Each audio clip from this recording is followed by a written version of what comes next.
තෙරුවන් සරණයි කියලා පිළිගන්නවා ලෝකවාසී සියලුම දෙනාව. ඉතින් අද කතා කරන්න කියලා හිතුණා කවුද මේ යක්ෂ නායකයින් කියන්නේ. යක්ෂයින් ප්‍රධාන වශයෙන් කොටස් දෙකකට බෙදෙනවා. එක කොටසක් ඇතුල් පන්ති යක්ෂයින් ලෙසද අනිත් කොටස පිටපන්ති යක්ෂයින් ලෙසද හඳුන්වනු ලබනවා. අද කතා කරන්නේ මේ ඇතුල් පන්තිය. ඒ කියන්නේ යක්ෂ නායකයින් පිළිබඳව. ඇතුල් පන්තියේ යක්ෂ නායකයින්ද එතකොට පිටපන්තියේ යක්ෂයින් අර ඇතුල් පන්තියේ යක්ෂ නායකයින්ට යටත්වද සිටිනවා. එතකොට කවුද මේ ඇතුල් පන්තියට අයත් වන ප්‍රධාන යක්ෂ නායකයින්? ඇතුල් පන්තියේ යක්ෂ නායකයින් අතර ප්‍රධාන වශයෙන් අපිට ගන්න පුළුවන් ඒ කියන්නේ ගොඩක්ම ඉදිරියෙන්ම ඉන්න යක්ෂ නායකයා තමයි මහසොහොන් යක්ෂ දේවතාව.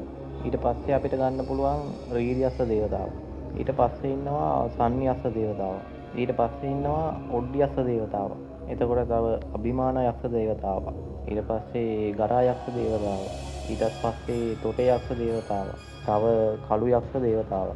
ඉතින් මෙවන් ආකාරයට තමයි ප්‍රධාන යක්ෂයින්. ඒ කියන්නේ ඇතුල් පන්තියේ ප්‍රධාන යක්ෂ නායකයින් මේ විදිහට හඳුන්වන්න පුළුවන්. මේ ඇතුල් පන්තියේ යක්ෂයින්. ඒ කියන්නේ මේ එක එක යක්ෂ නායකයින් පිළිබඳව වෙන වෙනම හඳුන්වන්න ඕන. ඉදිරියේදී මේ එක එක යක්ෂයන් පිළිබඳව පැහැදිලි විග්‍රහයක් කරන්න බලාපොරොත්තු වෙනවා.